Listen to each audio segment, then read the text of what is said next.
चंद्रशेखर आजाद का सबसे बड़ा तांडव हिल गया यूपी। प्रयागराज में सबसे बड़ा बवाल, पुलिस को भागना पड़ा। चंद्रशेखर आजाद के बवाली कार्यकर्ता लगा दिया पुलिस को खदेड़ा, कई गाड़ियां जलाईं। खुद को बताते संविधान का मसीहा, कानून के बने दुश्मन। इटावा कांड के बाद अब प्रयागराज चंद्रशेखर आजाद ने लगाया।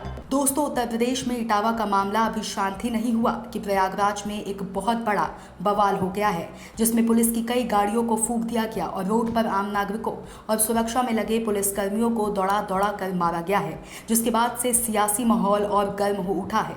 इस पूरे घटनाकांड में जो सबसे बड़ा नाम आया और आरोप लगा वो है नगीना सांसद चंद्रशेखर आजाद के बवाली कार्यकर्ता। तो चलिए सुनाते हैं इस घटनाकांड की परत दर परत एक ऐसी कहानी जो सिर्फ सड़कों पर बवाल की नहीं है।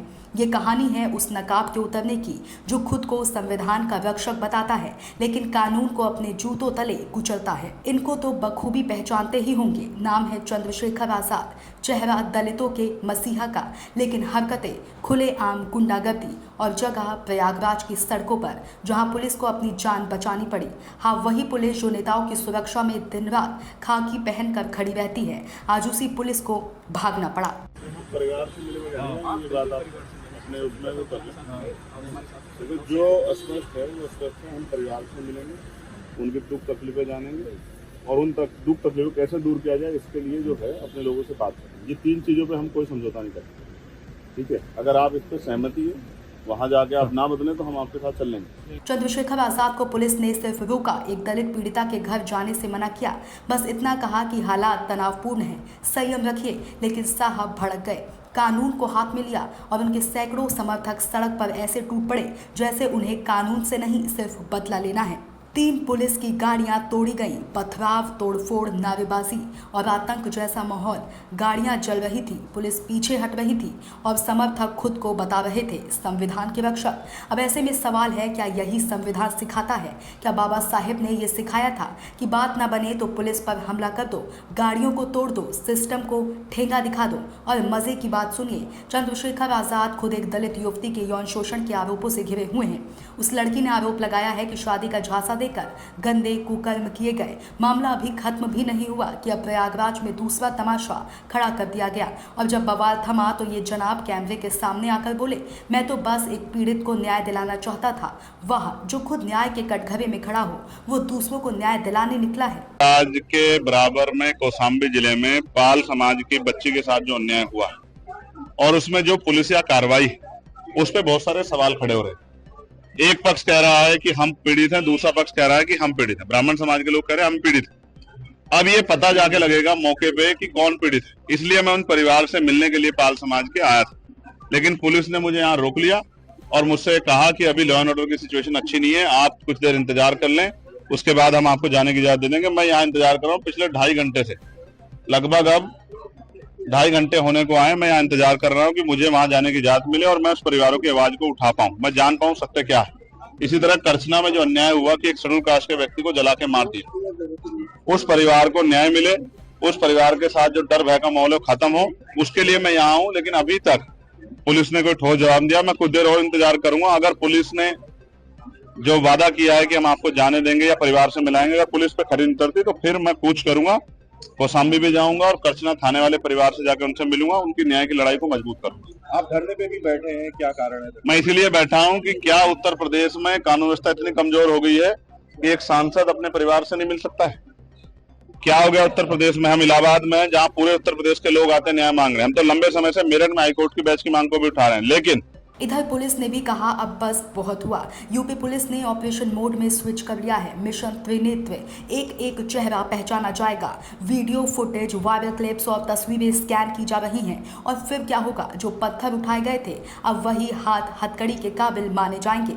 इस देश में संविधान सर्वोपरि है और संविधान के नाम पर कानून तोड़ने वाले मसीहा नहीं, सिर्फ और सिर्फ अपराधी होते हैं। अब वक्त आ गया है कि ये नकाब उतरे। अब वक्त आ गया है कि गुंडागर्दी और आंदोलन की आड़ में अराजकता फैलाने वालों को साफ कहा जाए, ये लोकतंत्र है साहब, तुम्हारा जंगल राज नहीं।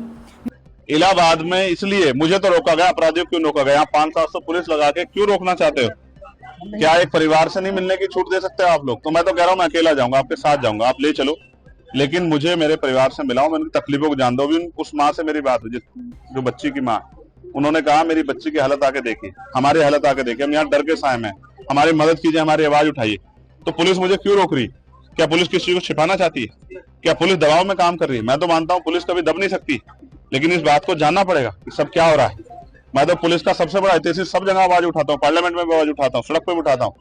उनकी 8 घंटे की ड्यूटी हो, उनको न्याय मिले, उनको जो वेतन विसंगतियां वो दूर हो, उनके साथ जो है जो बॉर्डर स्कीम है वो खत्म हो। लेकिन क्या आज पुलिस मुझे रोक के जो है क्या कानून का हनन नहीं कर रही, संवैधानिक जो अधिकार है उनका हनन नहीं कर रही? इसका जवाब भी देना चाहिए। और मैं मीडिया से कहूंगा कि पुलिस से पूछे कि वो मुझे क्यों रोक के बैठे। धन्यवाद। थोड़ी देर पहले लाइव आए थे, आपने हाउस अरेस्ट की बात भी कही और सरकार ने भी कह रहा क्या कुछ उसी के बाद मुझे बाहर आके बैठना पड़ा, इसलिए लाइव आया कि मुझे जाना था कहाँ और मुझे लेके कहाँ गए।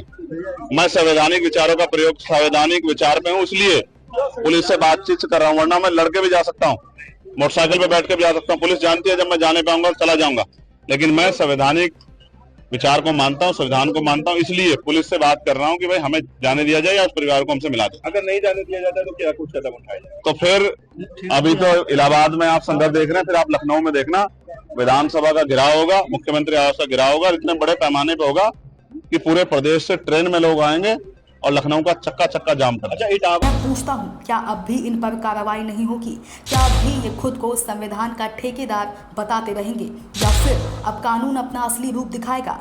सर, कल करछना घटना जो हुई थी उसमें अब क्या अपडेट है, किस तरह की कार्रवाई की जा रही है? देखिए, जैसा कि मैंने कल ही आप लोगों को बताया था कि अल्प समय में पूरी शांति व्यवस्था सुनिश्चित कर ली गई थी। उसके साथ साथ जो सीसीटीवी फोटो वीडियो इत्यादि के माध्यम से चिन्हीकरण की कार्रवाई भी की जा रही थी। उसमें करीब 50 से अधिक लोगों की गिरफ्तारियाँ की जा चुकी हैं। इसके अलावा और भी जो चिन्हित किए गए हैं उनकी गिरफ्तारियाँ सुनिश्चित की जा रही हैं।